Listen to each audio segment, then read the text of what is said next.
The story begins under a cold Massachusetts sky, the kind that presses down on the soul. The air smells of rain and lilies. A small crowd gathers at the cemetery, black umbrellas trembling in the wind. In the front row stands a woman in her early 30s, Malaya. Her hands are clenched around a single white tulip, the same flower her grandmother planted every spring. The casket lowers slowly, ropes groaning under its weight. The priest's voice fades beneath the sound of distant thunder. Malaya doesn't cry. She can't. The woman in that box had already carried all her tears for her, a grandmother who had raised her when her parents couldn't even raise a phone call. 2 rows behind her stand Jacqueline and Clyde, her parents wrapped in black coats that probably cost more than the entire funeral. They look the part, somber, graceful, tragic, but their eyes never once meet the grave. Clyde checks his watch twice. Jacqueline dabs at her eyes without tears. They're not here for closure, they're here to be seen. When the service ends, people murmur condolences. Malaya hears the words but not the meaning. What does sorry for your loss even mean when you lost them years ago? As she turns to leave, she catches a glimpse of Jacqueline laughing softly with a family friend, her expression light, unbothered. That laughter lodges in Malaya's chest like a splinter. Back at the house, the scent of old books and lemon polish lingers. The grandfather clock ticks, the sound familiar yet heavy. Her grandfather, Judge Damon, had passed 3 weeks earlier. His death had felt quiet, peaceful, but his absence was thunderous. Malaya sits at his desk, tracing the edge of a faded photograph of the 3 of them, her, Grandpa Damon, and Grandma Helen, standing in front of the old Brookline courthouse. She remembers his voice, calm and deep. Justice isn't revenge, sweetheart. It's just truth showing up with proof. The next morning, she arrives at the attorney's office for the will reading. The mahogany table gleams beneath harsh fluorescent light. Jacqueline and Clyde sit across from her, their posture perfect, their faces composed. The lawyer clears his throat and reads. Every asset, every dollar, every property left to Malaya. The silence afterward is louder than thunder. Jacqueline's lips part, a tremor of disbelief. Clyde leans forward, voice tight. There must be a mistake. There isn't, the lawyer replies, handing him the signed will. It was reviewed and notarized by your father himself. Malaya doesn't look at them. She can feel their eyes, hot, burning through her calm. When the session ends, she steps outside into the brittle winter air, feeling both weightless and burdened. For once justice had favored her, but it didn't feel like victory. 2 days later, a knock rattles her front door. A courier stands there with a manila envelope. Inside, summons Morrison vs. Parker Estate. Her heart stumbles. Her parents are suing her. She reads the words over and over. Undue influence, emotional manipulation of an elderly man, fraudulent inheritance claim. Each line slices deeper than the last. Her parents, the people who left her behind as a child, were now trying to erase the only real family she ever had. That night, the house feels colder. The rooms echo with silence. She walks to her grandfather's study, the air thick with memory and dust. On his desk sits his old fountain pen, the one he used to sign verdicts. Beneath a stack of ledgers, she notices a folder marked in his steady handwriting. Payments. Inside are pages of transfers, every month, every year, spanning nearly 2 decades. The numbers rise and rise, $2,000, $3,000, one-annotations in the margins, requested again. Clyde's business failing, Jacqueline short on mortgage, nearly $800,000 in total. Each note feels like a ghost whispering the truth. Her parents hadn't been victims, they'd been takers, over and over again. Mala's throat tightens, her fingers tremble over the papers, her grandfather's handwriting curling in perfect loops. Beneath the last entry, she finds one short line. They'll call her manipulative one day, keep proof. They painted me as a manipulator. Then proof of $800,000 payments told the real story. The storm outside breaks just then, rain hammering the windows. She stands there in the flickering light, surrounded by receipts, bank statements, and the echoes of a man who'd seen this coming. This isn't grief anymore. It's preparation. Tomorrow she'll call her lawyer. Tonight she lets the rain hide the sound of her laughter, cold, quiet, and certain. Justice would come, just like Grandpa Damon said. And this time she'd make sure they watched every second of it. By the time the court date arrived, the story had already spread. Headlines flared across Massachusetts. Daughter accuses prosecutor of manipulating retired judge for inheritance. Mala's photograph, taken from an old charity event, appeared beside her parents' wedding portrait, cropped perfectly to make her look severe and them sympathetic. The tabloids feasted. Comment sections turned cruel. On the morning of the trial, the courthouse steps were a wall of cameras. Reporters shouted questions she didn't answer. She walked past them with her head high, wearing her grandfather's charcoal coat, too big at the shoulders but steady on her frame. Her lawyer Jason Burke trailed beside her, briefcase in hand. Inside, the courtroom smelled faintly of old paper and perfume. Her parents sat in the front, perfectly staged, Jacqueline in soft beige, pearls gleaming under the lights, Clyde in his tailored navy suit with a face rehearsed for sorrow. Behind them sat friends, cousins, and the curious public. The hum of whispered judgment thickened the air. When the judge entered, everyone rose. The sound of the gavel struck once, clean, final. Jacqueline's attorney, a man named Callan Price, stood first. Smooth voice, polished shoes, every gesture meant for the cameras. "Your Honor," he began, "this case is not about money. It's about manipulation, about a lonely old man taken advantage of by someone he trusted." He gestured toward Malaya without looking at her, as if the mere sight of her proved his point. "My client was a devoted daughter. She only wanted reconciliation. But this," he lifted a copy of the will. "This was the work of influence, not affection." Whispers rippled through the benches. Jacqueline dabbed a tissue at her eyes, perfectly timed. Clyde stared at the floor, the image of quiet grief. Jason rose slowly when it was their turn. "Your Honor, the defense will show the opposite, that Judge Damon Parker was a man of clarity, generosity, and preparation, and that his so-called manipulator was in fact the only one who ever showed up." He turned, locking eyes with Malaya briefly. "We'll also show proof, years of it." Jacqueline was called to the stand, her voice trembled beautifully. "He was everything to me," she said. "We spoke often.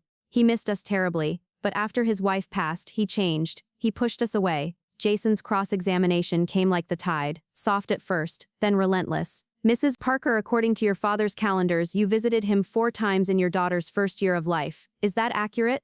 She blinked.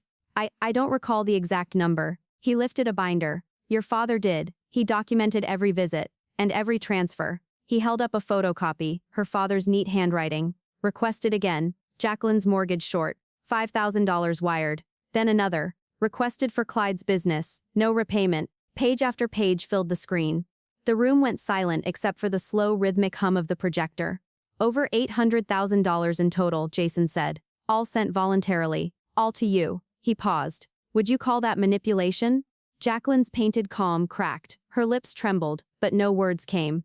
She looked at Clyde for help. His eyes avoided hers. "Mrs. Parker," Jason continued softly, "when was the last time you saw your father before he died?" Her silence stretched. Finally she whispered, 3 years. Jason nodded. "At his 84th birthday. You stayed for 90 minutes. No photos. No cake." He let the words hang. "Is that what devotion looks like?" Clyde was next. Nervous, sweaty palms gripping the railing. His answers came in fragments. "No, he didn't attend Malaya's college graduation. No, he didn't visit during her law school years." Jason turned to the screen again. A single photograph appeared, Malaya in her graduation gown, holding her degree.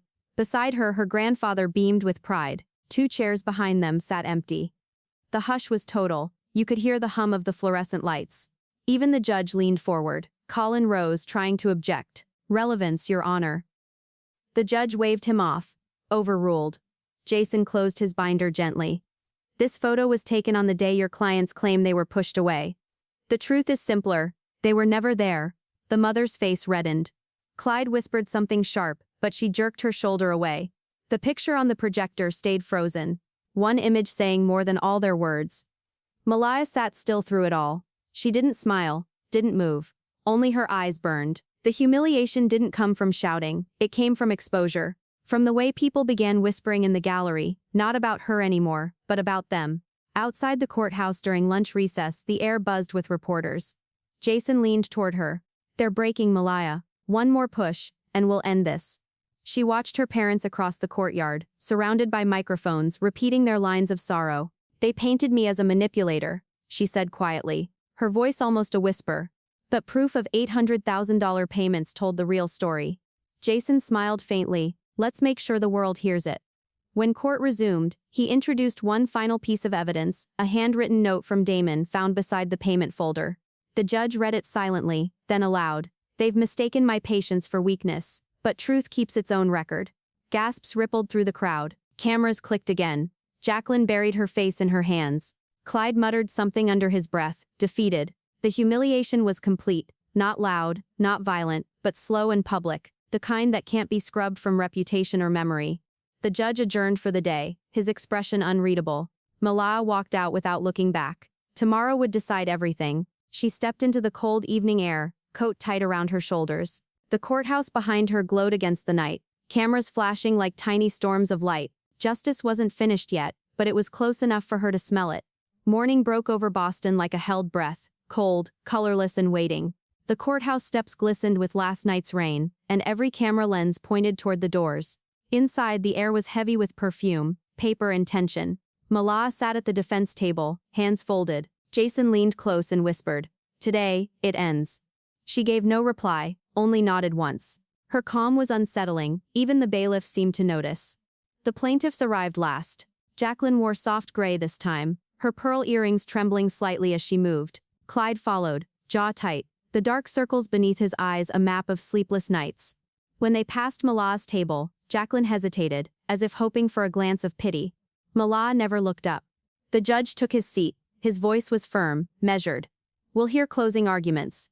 Callan Price rose first, pacing the aisle like a man trying to catch his breath. "Your Honor," he began, "this case is not about greed, it's about family. It's about a daughter wronged, a father manipulated in his vulnerability. My clients have endured public ridicule, all for daring to question the influence of a woman whose own ambition blinded her to decency." He paused, resting a hand over his chest. "Yes, payments were made, gifts of love, not leverage. And yet, she stands here hiding behind legal precision, not emotion. Sometimes, Your Honor, the heart tells the truth better than paper." He sat down slowly, exhaling in practiced exhaustion. Jason stood next. He didn't pace, he didn't gesture. He simply lifted a folder from the table, the same folder Malaya had found weeks before. "Your Honor," he said, "paper doesn't lie, people do." He opened the file and handed it to the clerk. "This are the words of the man they claim was manipulated. His notes, his handwriting, his intent, each transaction labeled, dated, and justified." He approached the bench, voice steady. "The plaintiffs received over $800,000. They visited less than once a year. They claim affection. What they practiced was extraction, and when generosity finally had limits, they turned to accusation." He turned then, facing them. "They painted her as a manipulator, but proof of $800,000 told the real story." The room stilled. The judge's pen stopped moving. Even the cameras seemed to pause. Jason continued, quieter now. "This is not a story about inheritance. It's about gratitude, or the lack of it. It's about a man who saw what was coming and left behind not just money, but evidence. Evidence that truth doesn't need performance." When he sat down, the silence was thick enough to hear breathing. The judge glanced at the folder one last time, then motioned toward Jason. "Mr. Burke, the defense mentioned a sealed letter." Jason nodded and retrieved a small envelope, the edges worn, the handwriting unmistakable. He handed it to the clerk, who passed it up. The judge opened it carefully and read aloud. "To the court, if this letter is ever needed. My granddaughter has never once asked for anything. She earned what I gave her by presence, not blood. I leave her my estate not because she is next of kin, but because she showed up when everyone else chose absence. Damon Parker." The words fell like stones into still water. Jacqueline's painted calm disintegrated. Tears streaked through her makeup. Clyde stared at the floor, motionless. The judge removed his glasses. "The will stands. The plaintiff's claims are dismissed as meritless. All legal fees to be borne by the plaintiffs." The gavel came down once, sharp, final, merciless. The courtroom erupted in murmurs. Reporters scrambled for quotes. Jason touched Malaya's shoulder, but she didn't move. For the first time in her life, she felt something beyond anger, release. Jacqueline rose, trembling. "Malaya, please, can we talk?" Her voice was small, fragile, as though decades of pride had cracked overnight. Malaya turned slowly. Her face was calm, but her eyes carried every scar the years had left. "Talk about what?" Jacqueline reached out a hand. "I'm your mother." Malaya shook her head once. "No, my mother died planting tulips in her backyard. You were just the woman who left me there." Jacqueline's lips parted, but no sound came. Clyde placed a hand on her arm, but she brushed it off, sobbing quietly. Cameras clicked again, each flash capturing the collapse of an illusion. Malaya walked out, heels echoing against the marble floor, every step measured and final. Outside, the air was sharp and clean. The reporters swarmed, microphones extended like spears. "Miss Parker, do you have a statement?" She didn't stop walking. No statements, just proof. In the car, the city slid by in fragments. Glass, snow, people moving too fast to notice justice unfolding quietly among them. For the first time, the silence inside her didn't ache, it felt earned. Months later, the tabloids moved on. Her parents vanished from public life. But Malaya didn't chase peace, it came to her anyway. She worked, built her name, and kept her grandfather's robe folded neatly in her office drawer. Years passed. At 40, she was appointed to the Massachusetts bench, the youngest judge in the state's history. On her first day, she entered her chambers early, the light golden and still. She unfolded the robe, ran her hand across the worn fabric, and placed it over her shoulders. A photograph of her grandparents sat on the desk beside a single white tulip in a vase. She smiled faintly, whispering, "You were right, Grandpa. Justice always arrives, just on its own time." Later that evening, she visited Mount Auburn Cemetery. The tulips around their graves had just begun to bloom. She knelt, planting a few new bulbs in the soft earth. "Family isn't about blood," she said softly. "It's about who shows up." A breeze moved through the trees, rustling the flowers as though answering her. Malia stood, brushed the soil from her hands, and walked away slowly into the fading light. Behind her, the tulips stood tall, bright, silent witnesses to the truth that had finally taken root.